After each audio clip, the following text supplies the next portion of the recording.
As Brian mentioned, my area of interest is in deconversion, or people who were once claimed and identified as being a Christian and now who no longer do and say that they don't believe it anymore. And then also a related term, it's called deconstruction, and that's the subtitle of the book that Mikey just won. And Mikey, I'm really glad that you won that book. And it is called Set Adrift, Deconstructing What You Believe Without Sinking Your Faith. And we'll talk about the difference between deconversion and deconstruction as we go along today. Okay, so let's begin and with a bit of a story. Some of you might be familiar with, if I can get there we go. This fella, his name is Bart Campolo. Bart Campolo is the son of Tony Campolo. And you might know Tony because Tony is a very well-known evangelical leader in the 1980s and 90s. He was a very popular speaker, written a lot of really helpful books. His son Bart grew up, got involved with ministry, also became a national level speaker at youth events, became an inner city missionary working with people in downtown Philadelphia.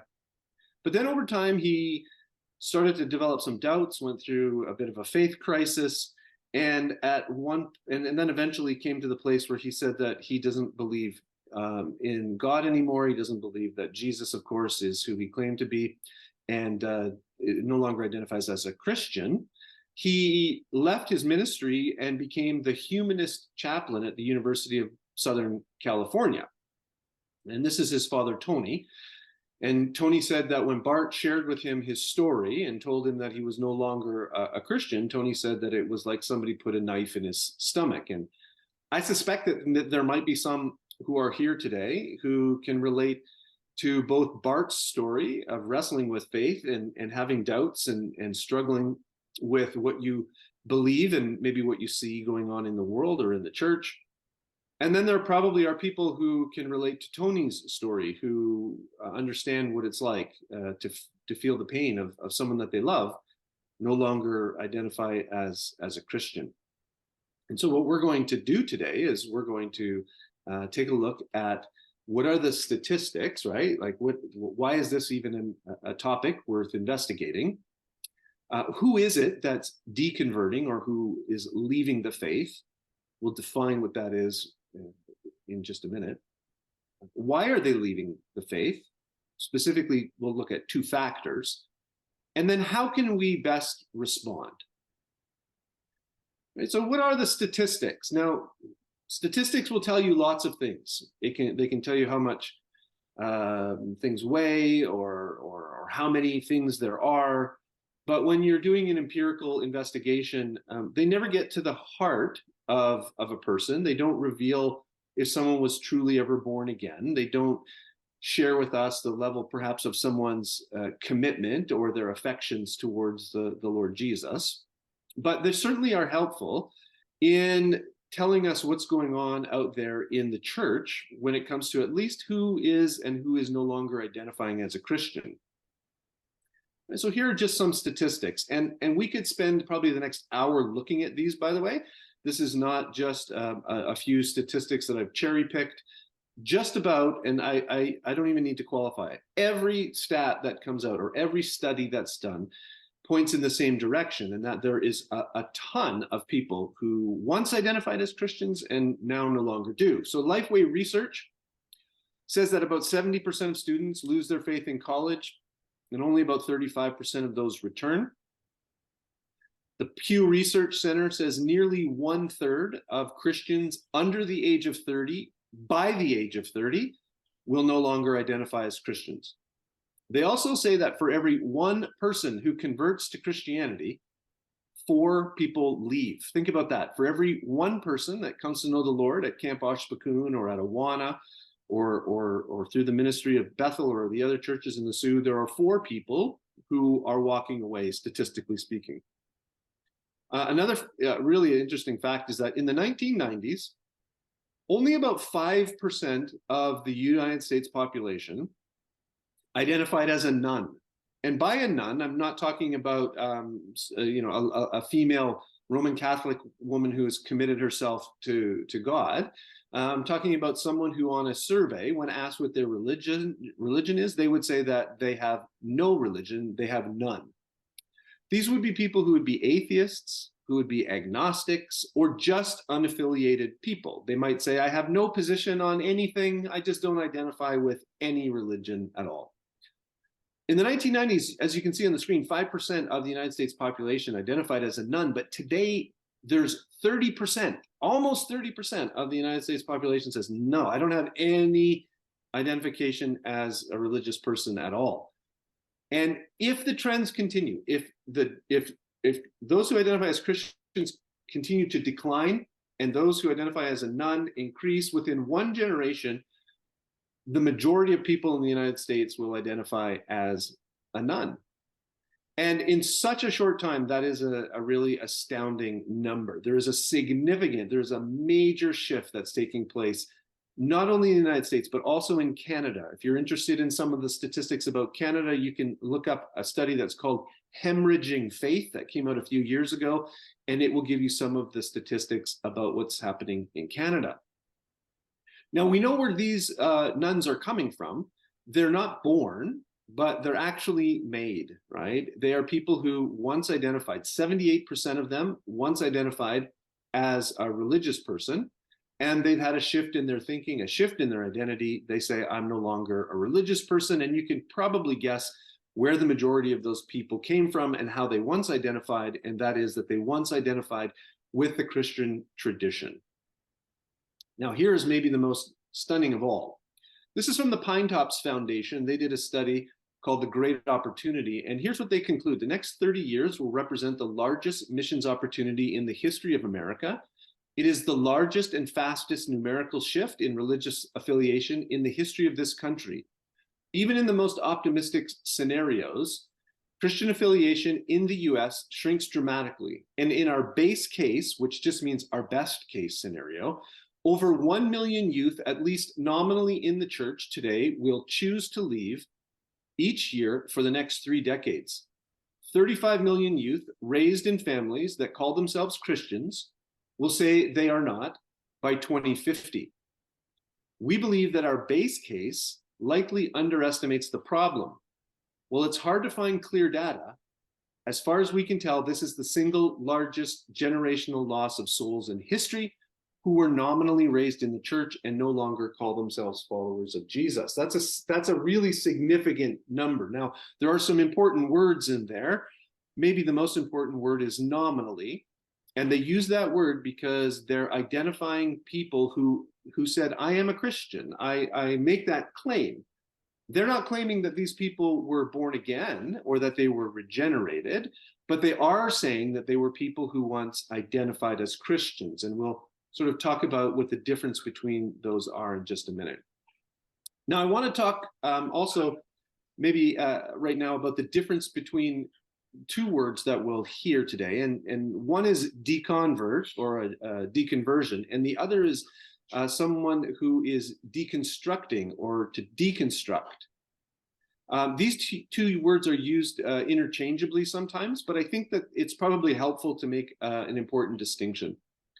Someone who has deconverted has basically undone their conversion. They have said, I once identified, I no longer identify. I once believed, I no longer believe. And I once was a part of a community that I'm no longer a part of. Someone who has deconstructed or is deconstructing is in the process of rethinking what it is that they believe.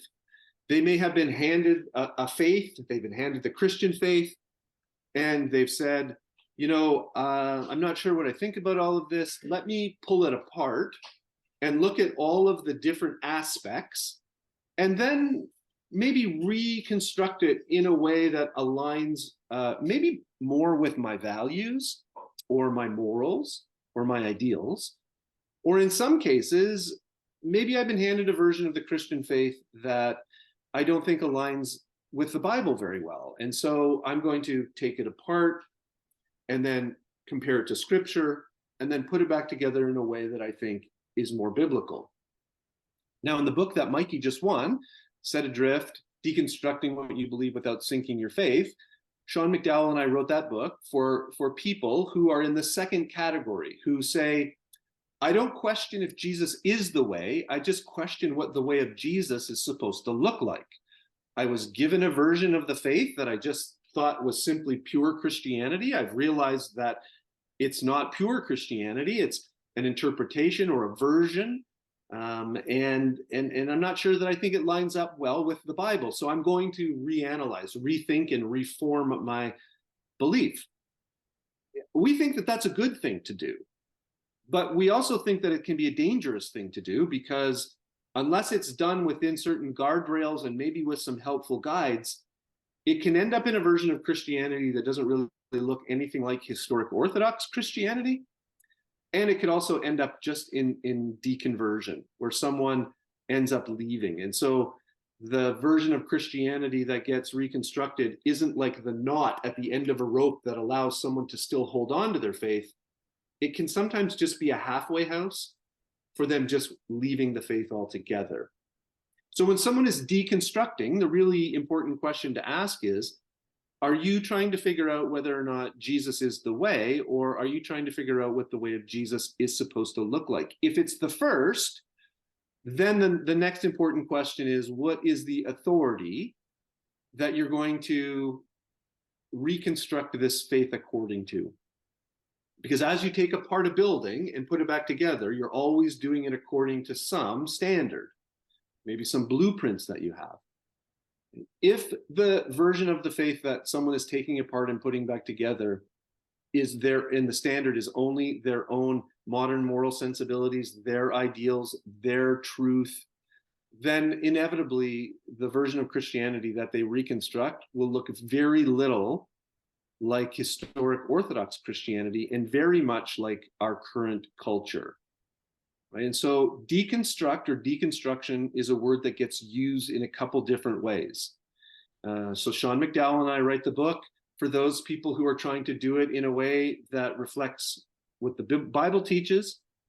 Alyssa Childers and Tim Barnett have written a book coming out in January that critiques those who are trying to deconstruct and reconstruct in a way that really ends up just being with a self-styled version of Christianity. So you could be on the lookout for that. And there's the book. All right, so who are deconverts?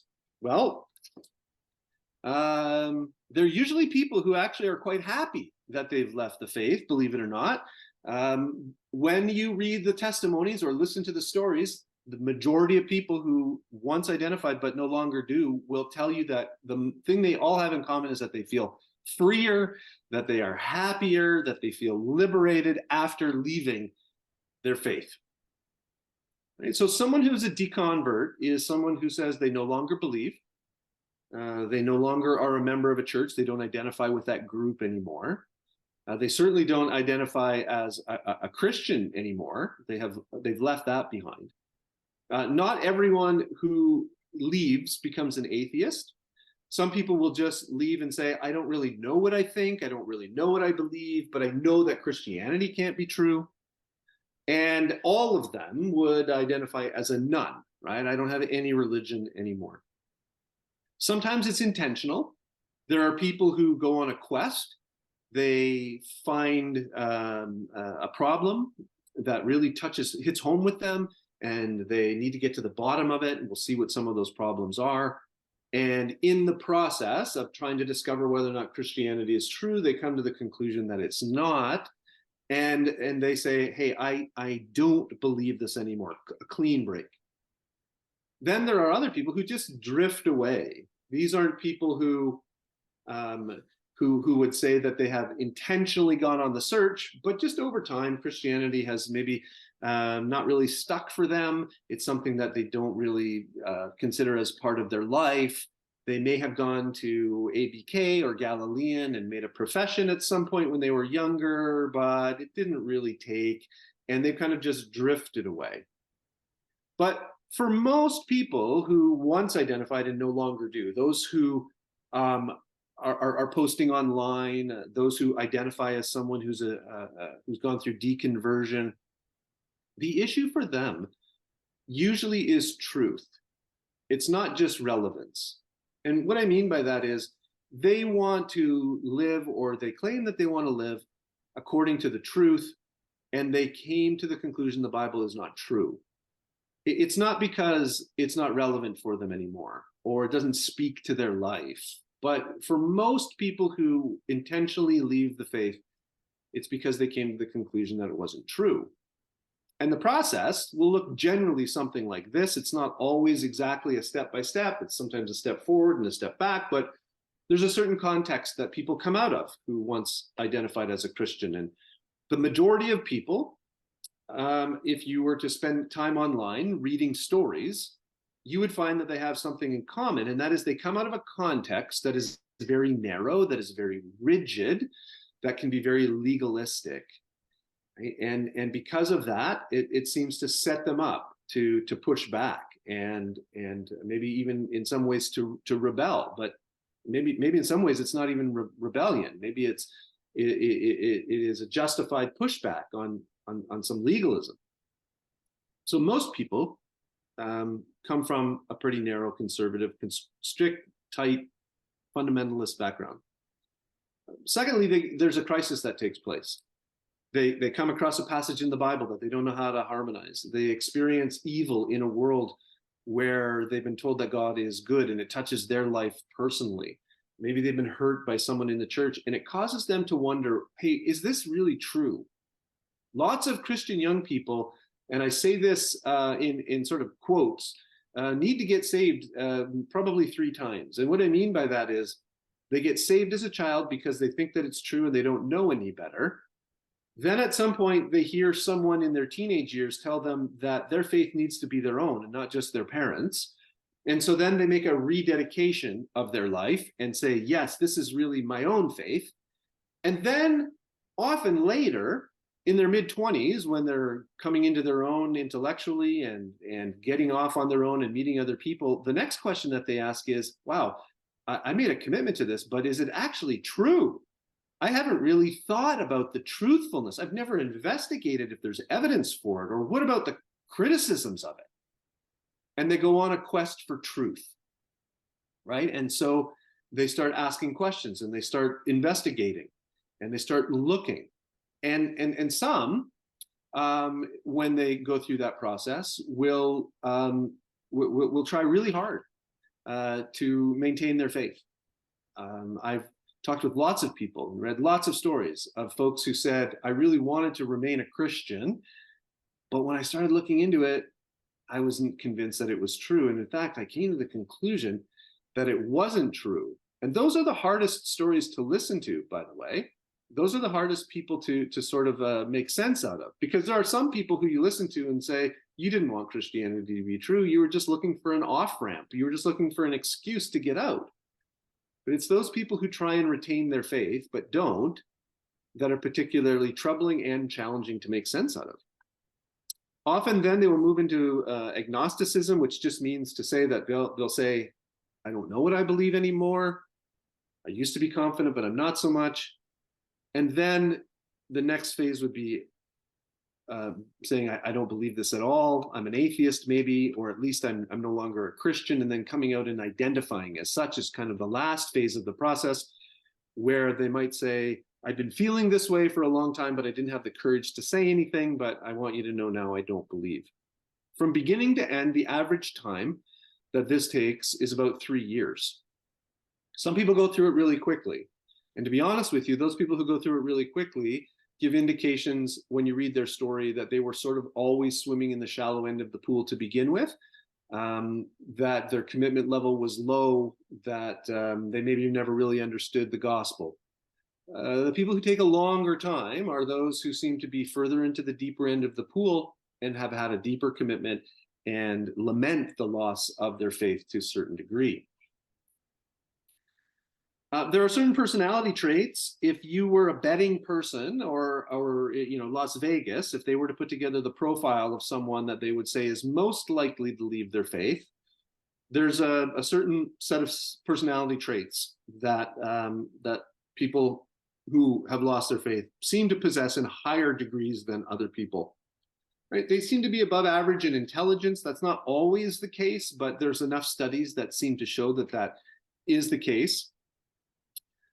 They seem to be more analytic versus intuitive. Analytic would be the person who has to hear the data and has to see the evidence and go through the process. And the intuitive person would just be able to look at something and say, this is what I think.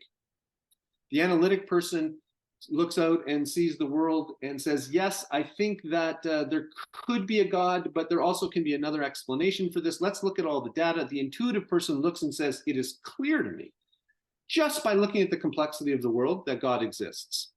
So people who are more analytic over intuitive, people who are open to experience, this is a personality trait that seems to stay the same throughout the rest of your life. You're born this way, that you are a person who is either drawn to new experiences, new things to try. Maybe you're open to skydiving, or there's a lecture going on about some new way of living or some new religion, and you're like, I love to hear about that. People who are more open to those kinds of experiences are people who are more inclined to leave the faith. People who have a low tolerance for authoritarian leadership, that probably goes without saying. There is certainly a leadership structure that Christians should be involved in when they get into a church, and if it's too authoritarian, then that will start pushing certain people's buttons and they'll start heading for the exits. Having a high tolerance for ambiguity. If people grow up in a very black and white system, in a very black and white church experience, and they're told that it's either yes or no, it's either good or bad, but they have a high tolerance for ambiguity, that they say, but I could sort of see both sides, I think that there's some gray here, they have a harder time staying in those environments, and then they will leave. And something that I think is really fascinating is that besides these sort of psychological traits, there are value weightings that differ amongst people who have left the faith. There's a 10-point value scale that psychologists use, and they will measure the ways that we weight values. Now, we all value these 10 things, but we just don't all value them equally. People who have left the faith tend to score high in the value of self-determination, which means autonomy, or being kind of a law unto yourself, having your own personal freedom to decide what you think is right and what you think is wrong. Hedonism, desiring pleasure. Hedonism is, can be self-indulgent. Stimulation, wanting a varied life, wanting change, enjoying exciting things. Having power, which translates to prestige socially, and having control or dominance over other people. Now, you might look at those four and say, wow, those are bad things. But we all value them. We just don't all value them equally. Here's the last three. They score low in terms of conformity, which means being obedient or honoring elders. People who leave the faith typically score low in valuing tradition, which is cashed out in things like being humble and moderate and being devout. And they also score low in benevolence, which is being helpful or honest or loving. Now, this is a very broad brushed, very general, very generic sort of profile that we're painting here. I have friends, when I tell them that this is what the studies show, will say, whoa, I should be someone who leaves the faith then, because I see myself reflected in all of those. So I want you to know that just because someone might have the psychological traits and might score high in certain values and low in others is not determinative of anything, but these are just general trends. But nevertheless, they're quite interesting. And then lastly, that they have some college. And it's not simply because they've gone off to college and they've taken a comparative religions course or a philosophy course, and the person teaching that course has had an anti-Christian bias. Sometimes that really is the case. But it's also because college comes at a time in life when young people are becoming intellectually mature, self-reflective. They can look back on the community that they came out of. They're exposed to people from different religious backgrounds, different ways of life. They are living on their own in many cases. All of that combines to cause them to have questions and cause them to think. right? So that's who deconverts are. The next question is then, why do they leave? And the simple answer to the question of, what are the factors that contribute to faith loss is this. And it's just that they say it's not true, right? They don't say I'm leaving because I want to sleep with my boyfriend or girlfriend, or because this cramps my style, or because I'm pro-abortion, or any of those things. They'll all say that they're leaving because it's not true, but how they get there is different for each person. But there are about 4 different ways that people get to the place of being convinced that Christianity is not true. The number one, though, is intellectually. At least that's the claim. Intellectually, people have come to a place where they will say there are too many problems with Christianity. The number one criticism, or the number one factor in why people leave the faith intellectually, is problems with the Bible. They will say the Bible does not line up with science. The Bible's got significant historical problems where it doesn't line up with history. They will say that the Bible has contradictions in it, and that the Bible is just filled with immoral commands and immoral practices. Right? And so they'll say it can't possibly be true. Second, the argument comes that there's not enough evidence to believe in God, not enough evidence to believe that the Gospels are who they were written by, or that there's just major problems, right? Like, what about all the evil in the world? If Christianity is true and this benevolent, loving God exists, why are all these bad things happening? And then where is God? He seems really to be hidden. You call out to him, you cry out to him. Very few people ever experience any kind of manifestation of God, and some people will say we can explain those away when they do happen. There's no clear evidence, and God just seems really hidden. So for all of those intellectual reasons, I just can't believe anymore. For some people, faith evaporates over time, right? For some people, it's like losing their belief in Santa Claus. The beliefs that they have about the world crowd out the beliefs that they have about Santa Claus, and they can't believe in both of them at the same time. For some people, that's exactly what happens with their belief in God. They cannot reconcile what they've come to believe about the world also with the existence of God. There are experiential reasons why people leave the faith. This is not as direct why they come to the conclusion it's not true. But so many people have had such bad experiences in church and with Christians, the conclusion that they draw, whether it's warranted or not, is that Christianity can't be true, because if it is true, and this is an assumption, but probably a valid one, if it's true, it should produce good and loving and kind and gracious people. And the people that I've encountered are anything but. They're hypocritical, they're immoral, they are judgmental, they're unkind, they're intolerant, they're homophobic, they're misogynistic, you name it. And people have had experiences that have caused them to come to the conclusion that Christianity can't be true. Then there's emotional reasons. Some of the emotional reasons are directly related to someone's relationship with God, where maybe they feel like they've lived for God, they've loved God, they've served God, but God hasn't reciprocated when they really needed him.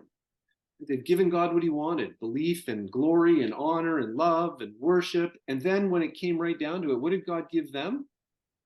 Bankruptcy, loss of job, didn't give them a child when they wanted a child. And there's this sense of betrayal. They feel betrayed. And so betrayal leads to the conclusion maybe God doesn't exist. Lastly, there's values. Values that don't align with the values that the Bible teaches and historic Christianity has always held. For young people, this is a significant one, because the historic position of the church, up until the last probably 20 years, 30 years at the most, is that marriage is between one man and one woman for life. Unless, of course, there's infidelity, and then there's the divorce clause. But today, that's really hard for young people to affirm, right? The sensitivity that many feel, and I suspect many of us in the audience feel, towards LGBTQ issues makes them feel intolerant and bigoted and a hater. And if they have to choose between those things and being a Christian, sometimes it's very hard to see how holding on to the historic Christian biblical understanding of marriage can be a good and kind and loving thing to do. Now, underwriting all of this, which I haven't mentioned, but is really important, is the heart. Right? We know that the heart is deceitful and desperately wicked. We know that we can justify just about anything in order to arrive at conclusions that we want to arrive at. I've listened to enough people tell me their stories that it's not hard, without being overly judgmental, to recognize that there's more going on in the background. And I think that we want to listen charitably to the reasons that people give us, but we also want to listen to those through the lens of Scripture, which does tell us that we are always seeking our own independence. Even as Christians, we do this, right? This is why we choose to sin when we sin. And then we convince ourselves that maybe we're justified in doing it, or that it really isn't all that bad. Because if we really believed what God had to say about it, we just wouldn't do it. And so there is a heart and a volitional component to all of this that needs to be mentioned. Right, so let's quickly then look at two factors why that I think play a really significant role in faith loss. And the first is the internet. You see this meme on your screen by Xavier Lumens, which says the internet is a place where religion comes to die. And for lots of young people, this is the case because they get exposed to information that they had never heard before, that the majority of us had never heard before, and that the only time you would ever hear is if you took a graduate course at university.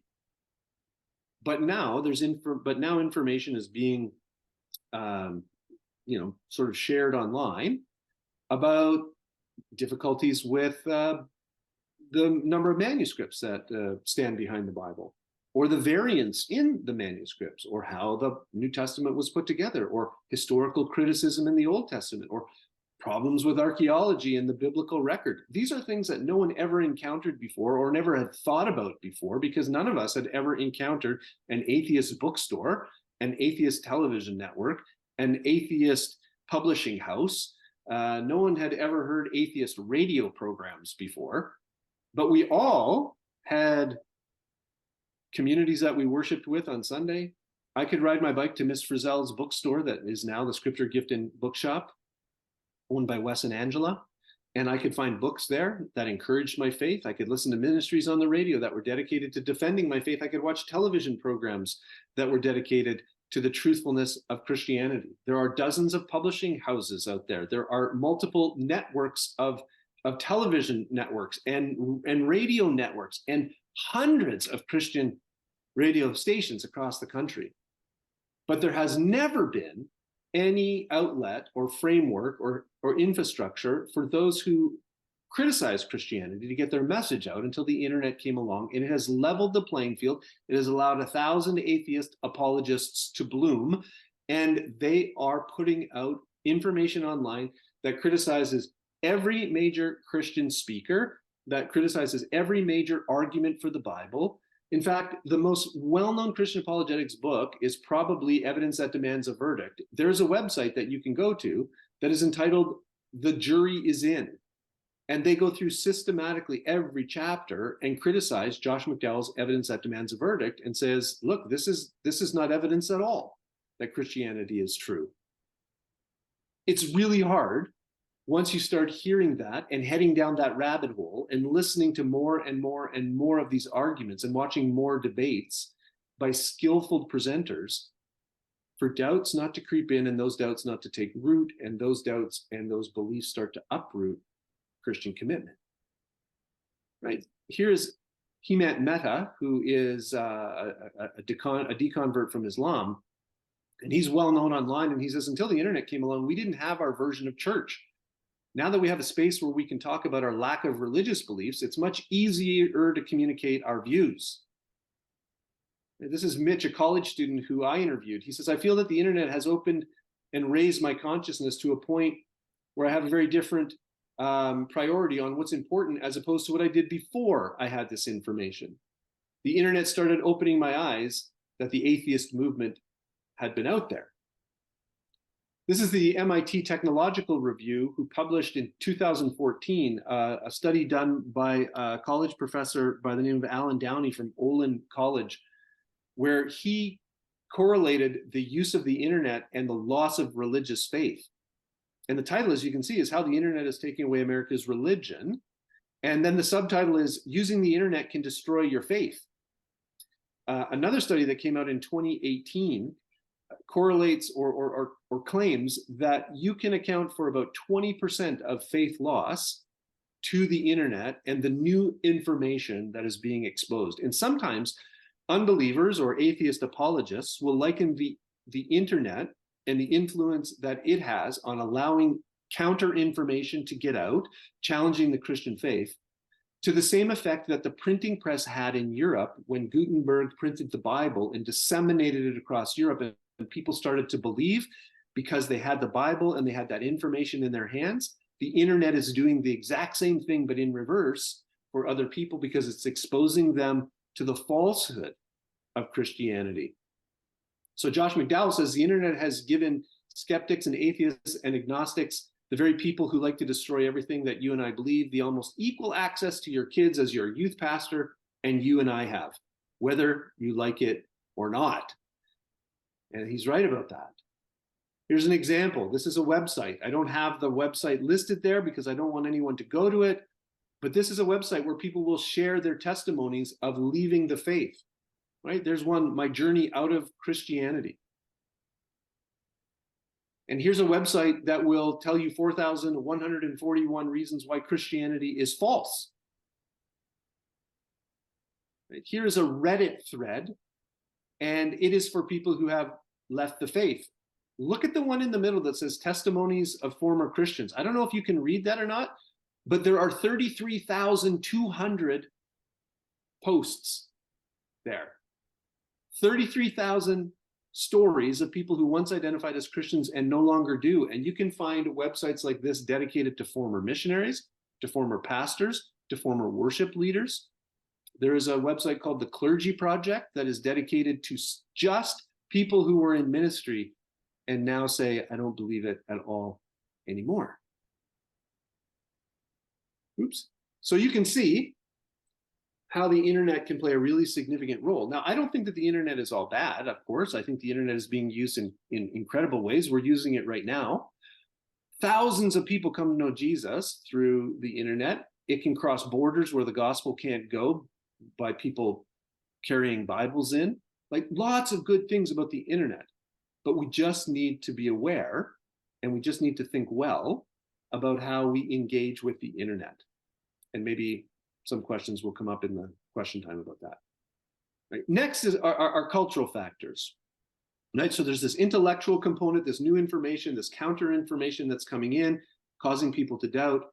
But then there are cultural factors that I think play an almost equally important role. Right.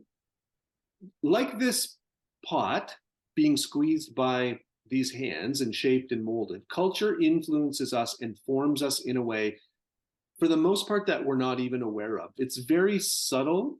It's also very subversive, right? It's like swimming in the ocean. If any of you have had that experience of playing in the ocean right along the shore, and if you're there for 10 or 15 minutes, the next thing you know, you look up and you've floated way down the beach and you didn't even realize it, but there is this steady undercurrent that is just pulling you in a direction.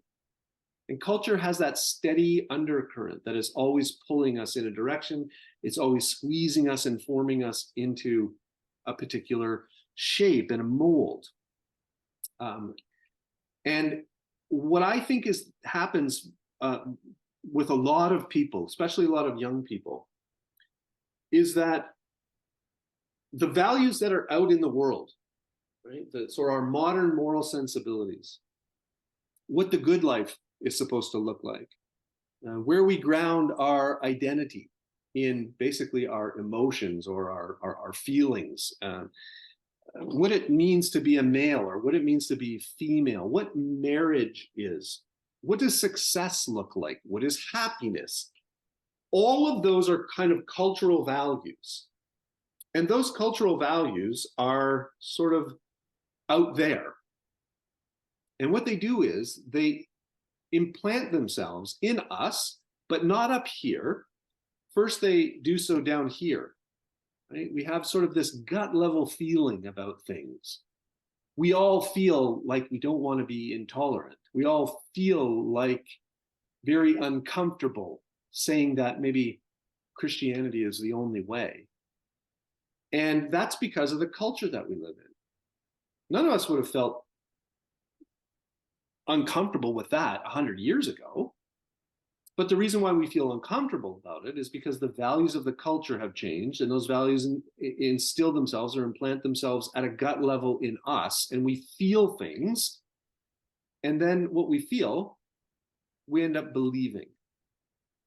Jonathan Haidt, who is a researcher at New York University, wrote a book called The Righteous Mind, Why People Disagree Over Religion and Politics. And he's done some really fascinating long-term work on why people believe what they do on matters that touch their heart, right? Who they are, what is moral, what's immoral, what's the meaning of life.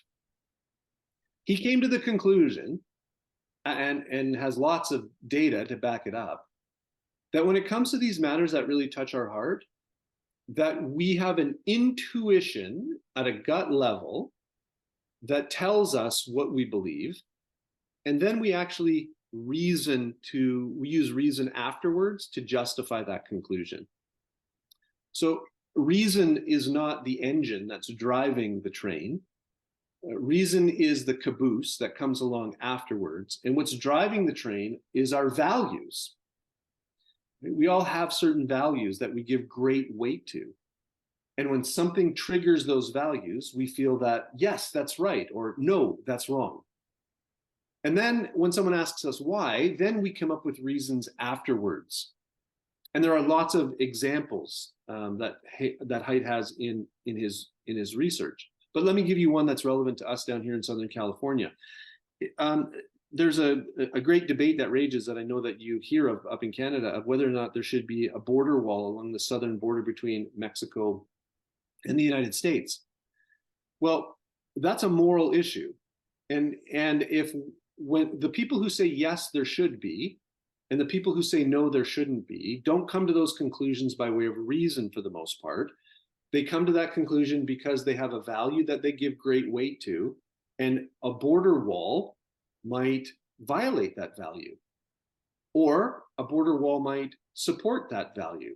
So if someone deeply believes in doing no harm and care and freedom, then they might feel that a border wall would be violating all of those things for people, and they would say, no, a border wall is really bad. And when you ask why, they will come up with the reasons afterwards. But someone who believes in tradition or authority or the sanctity of a country on a gut level will react and say, yes, a border wall is exactly what we need. And when you ask them why, it will eventually trace back down to they give great value, great weight to those values. I had a young man come up to me and ask me a question after speaking a Christmas message at a church in Orange County. And he said to me, can I ask you a question? And I said, sure. And I thought he was going to ask me a Christmas question. And he said, what do you think about gay marriage? And I said, well, what do you think about gay marriage? And he said, down here, I think that it's wrong. Up here, I think that it's wrong. But down here, I don't feel that it is. And the reason why he doesn't feel it's wrong down here is because the values in the culture have squeezed and shaped and formed him at a gut level that he's a bigot and that love is love. And eventually, what he feels down here, unless other formation takes place in his life, eventually that will cause him to believe that it's okay in his mind. Right? And so we live in a culture that is becoming less and less Christian, at least in the values that once were espoused. In fact, being a Christian today on many issues makes you someone who is maybe not kind and loving, but maybe violent, someone who is intolerant, someone whose views are really backwards and harmful, someone whose views are held only so that they can have their continued preferred status in society. And all of that makes it very hard not so much up here to remain a Christian, but down here because you just feel dirty. You just feel like you don't fit in. You just feel like, man, maybe this really isn't true because everyone thinks that I am way out in left field. Lastly, we live in a culture where there is no grand story that everyone agrees on anymore, right? There used to be a grand story that we all agreed on. Grand story was the biblical narrative. Not everyone agreed on it, but it was kind of the dominant story that everyone held to. But in what's sometimes called the postmodern world, there are no grand stories that everyone gives their allegiance to, but there's a lot of conflicting and competing stories that tell you where we've come from, why humans are here, where humans are going, what is good, what is bad, what is just, what is unjust, what is love, what is not love. There are lots of different competing stories to the point now where a lot of young people just feel like, there is no grand story of reality. There's just a bunch of collective hunches. This group says this is the truth. This group says that's the truth. This group says this is the right way. But there's no real right way to be. And so since all there is conflicting stories, why should I give my allegiance to any of those?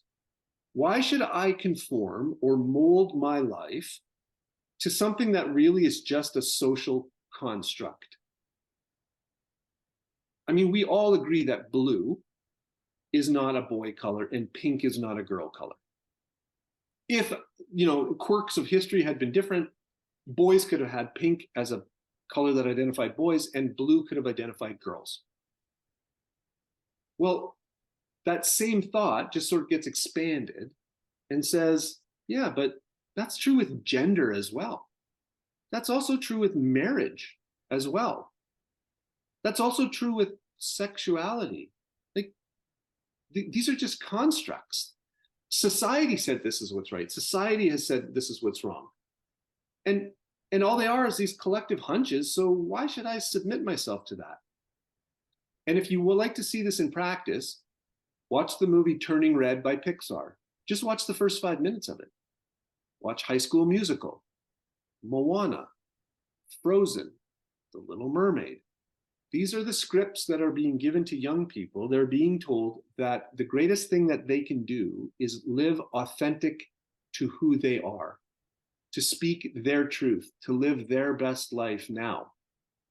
Because it doesn't make any sense in this age of authenticity to conform or mold yourself to whatever the reigning political ideology is, or what past generations have said, or what some religion is telling you to do. You need to speak and live your truth. And in all of those movies I mentioned, what you'll find is the hero in the movie isn't someone who goes and sacrifices something to save a group of people and overcomes a barrier that is a threat to others. It's them becoming authentically who they are over and against the expectations that are placed on them by other people in their life. In High School Musical, the main thrust of the movie is there's a boy who's a great basketball player, but that's not who he truly feels he is deep inside. And everyone expects him to be this great basketball player. And they want him to live in a way that meets their expectations. But he wants to be in the musical. And he has to overcome all of the expectations placed on him by others and throw all of those off, even if it means upsetting all of them, so that he can be truly who he is. He can be authentically himself. And that's the age that we live in, sometimes called the age of authenticity, which leads into the age of just narcissism. And so young people are this desire, or this impulse is really what it is, to deconstruct their faith. What's been handed to them by an authority has been instilled in them by the culture. In the same way that birds fly south in the winter because they just have this impulse to do it, young people have this impulse to be authentic and to only accept what aligns with their values. And so Christianity, take it, leave it. No, how about I'll just sort of split the difference and take what I like and leave what I don't, that doesn't line up authentically with me. That's the age that we live in. That's what young people are being told. And ultimately, if you buck against this and you do align with some version of historic Christianity, then you might be canceled or you might be shamed because you are a hater. So how do we respond? Very quickly.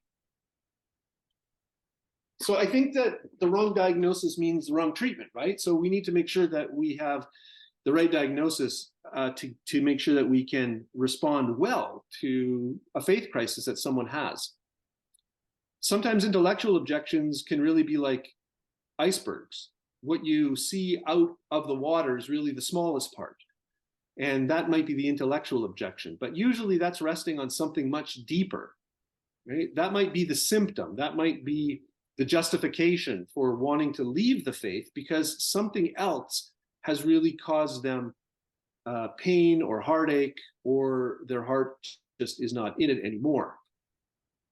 Now, this is my daughter, Mariah.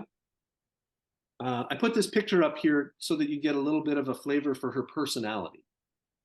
Sometimes we call her Little Janice. Some of you will know what that means. My father passed away almost 2 years ago now, a year and a half, and we came up to the Sioux for that. We had the sort of the service at Bethel. And then about a couple months after that, my daughter said to me, she was 11 at the time, she said, hey, I just want you to know, I don't think I believe in heaven. And I know that probably hurts your feelings.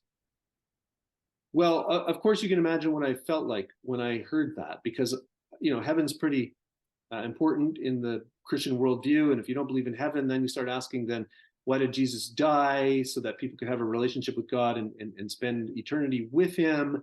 And then you don't need to believe in Jesus. And so I just could see how this would unfold. And in a moment, I just felt this pain and this anxiety welling up within me. And with everything in me, I wanted to just start giving her answers. And I wanted to just drag her back and confirm that she believes all of the right things. I don't think that would have been a good practice, and I'm glad that I didn't. And the reason why I didn't was because I knew eventually these kinds of questions would come, and I had a strategy devised. And so I want to share with you just briefly, and all of this is on my website. So if you're taking notes and I'm going too fast, know that I'll give you the website at the end. So how should we respond when we find someone who we love and who we care about, who expresses in some way that they're not sure they believe anymore? The first thing is, don't overreact, right? Remain calm.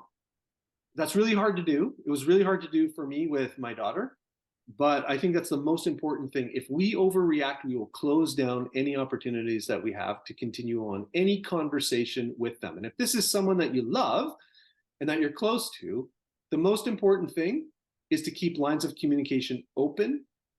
And the best way to sever those is to overreact when they share their doubts and unbeliefs, because then they'll never want to share them with you again. So at some point, someone you love is going to raise a concern or a doubt or a problem. Be prepared. Take a deep breath. Don't overreact. The second thing I think that we need to do is I think that we need to thank them and say something along the lines of, hey, I really appreciate you sharing that with me. It's very meaningful that you were willing to share it with me. Thanks that I'm a safe person, and I want to remain a safe person for you to have these conversations with. And then listen patiently and listen really well. And one of the reasons why we want to really listen well is so you can identify what the source of the doubt is, right? So this is Mike. Mike had lots of, these are all people I know. Mike had lots of reasons why he didn't believe in God and why he wasn't a Christian. But at the end of the day, when Mike became a Christian, he was very open and said, looking back, the reason why I wasn't even open to becoming a Christian was because I was so angry at God because he took away my father who died when I was younger, right? So Mike's problems were emotional, but you'd never know that because he was always giving reasons. But if you listen and you listen carefully, then maybe you'll pick that up. Right? This is Mark. Mark is a valedictorian of the Christian high school I used to teach at. I baptized him. He went off to University of California at Berkeley. And after 3 years came back and told me he was no longer a Christian and that he was a Marxist. And when I listened to him talk long enough, he gave reasons, but at the end of the day, for him, it was values. He valued things that he thought communism was going to be able to provide that Christianity wouldn't, at least in the way that he understood Christianity. So in talking with him, it's not intellectual reasons that are driving him, it's these values that he has. And what he needs to see is that Christianity, when it's lived out rightly, is the fulfillment of the values that he really cares about. Right? This is Linda. Linda's experience in the church was unbelievably bad, but she went on and became a national speaker for the Secular Student Alliance. She's the Anti-Campus Crusade for Christ campus group speaker, and she will give you tons of reasons why Christianity is not true, but it's all built on the back of her terrible experience with the church. And lastly, there's Dave. Dave is an online atheist. He has a popular podcast. He's even made a movie about his deconversion. And when I talked with him, he asked me why I believe. And I gave him some basic reasons. And I said, well, what would it take for you to believe again? And he said, it would take God splitting the sky open and announcing his presence. And I said, that would make you believe. He said, yeah, I would believe in God. I said, would you submit to him as your creator? And would you submit to Jesus as your Lord? And he said, never in a million years. That's not actually the word he used, but I don't want to say the word he used. Never in a million years, because God doesn't have the right to tell me what to do. So for Dave, it's clearly a heart issue. Listening well can help can eventually unmind those. This is a shameless self-plug, but if you're looking for help in that, Wes has the book Before You Go, Uncovering Hidden Factors in Faith Loss. That's what that's about. It's about the emotional, the heart, the values, the culture, all of those things, how they are the part of the iceberg that sits below the water that you don't see, when so many people will tell you that they're leaving for intellectual reasons. Here are some helpful questions to ask, though, as you listen. When you say you no longer believe, can you help me understand what that means? What does that mean, you don't believe anymore? Is it intellectual? Is it something else? How long have you been feeling like this? Was there something specific that started bringing about your doubts? What I hear you saying is, and then sort of repeat back to them what you've heard, is that correct? And is your position still in process, or have you arrived at a settled position on this? That will also help you think through. Again, these are on my website, so you can find them. I'll give you the address in just a minute. Here are some unhelpful questions. How can you not believe it? There is so much evidence out there. How in the world can you not believe that Christianity is true? Aren't you really just angry at God because he did this or he didn't do that? Do you know how much this hurts me? It's not about me, and it's not about you at that moment. It's about that person sharing where they're at. Is there sin in your life? Number one, if this was the Family Feud and it was, why do Christians say that other people leave their Christian faith? The number one answer would be, because they want to sin. Now, maybe on some level that's true, but not in their minds, right? They're not doing it because they want to sin. At least that's not what they're publicly thinking. And have you really investigated the evidence for Christianity? All unhelpful questions. Third is that you need to express unconditional love for them. They need to hear something like this. You need to know that no matter what you believe, I'll always love you. Of course, it's hard for me to hear this, but my love and acceptance of you is not based on identifying as a Christian. I will always be there for you and support you wherever you go, whatever you do, and whatever you believe. Now, of course, there might be some qualification, like if this person is leaving the faith and becoming an active Satanist or something like that, then you might not want to say that. But Jesus calls us to love our neighbors because it's the right thing to do. Jesus calls us to love and to pray for our enemies because it's just the right thing to do. How much more so should we be loving and caring for those who might be in our own families who have walked away from the faith? Hearing that that love is not based on affirming the right beliefs or going to a particular church will keep you in that conversation. And And I think it's just the right thing to do. Right? Establish some boundaries. Number 4, something like this you might want to say, as you can imagine, this is hard for me to hear. I need time to process it. Would you be open to talking about this in the near future? Maybe we can set aside a time next week to get together and chat about our new reality. We can talk about how to navigate it so it doesn't lead to both of us becoming frustrated with each other. Number 1 criticism that former Christians have of their Christian friends and family is that every time they see them, they're trying to reconvert them. And it just pushes them away and hardens them even more. I think allowing the person that you're having a dialogue with to set the guidelines and the rules of engagement is helpful, because then they recognize that you respect them and that you love them, and that you also need some time to process and to think about this. And so it doesn't mean that this is a one-time only. You might need to say at the end of a conversation, hey, can I come back to this in a couple months? Could we meet maybe one more time as I rethink some of the things that you've heard or I've heard from you? I think that's also very helpful. Also, remember to play the long game.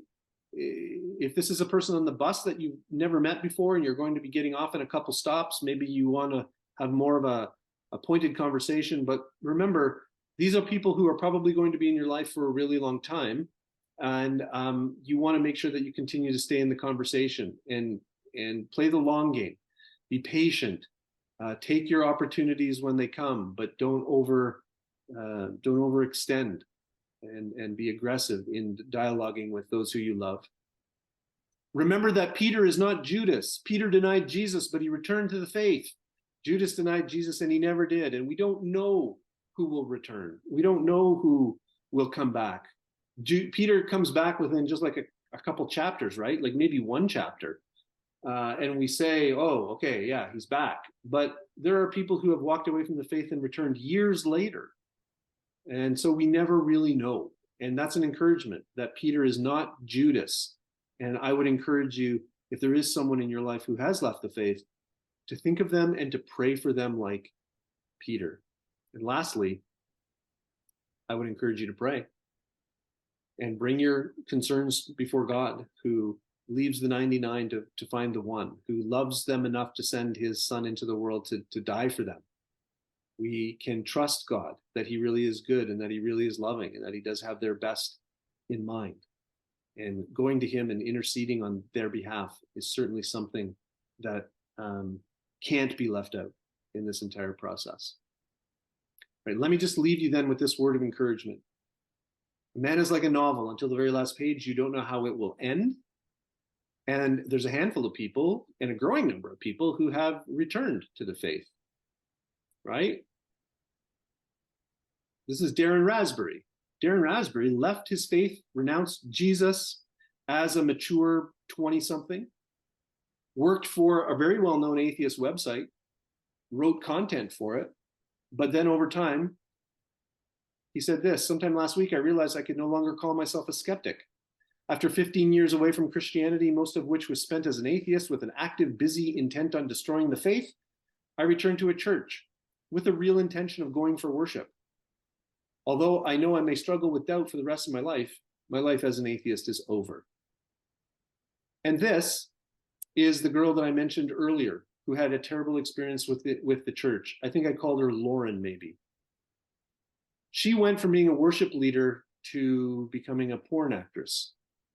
Her book is entitled Born Again to Porn Again, and she made over 200 adult films.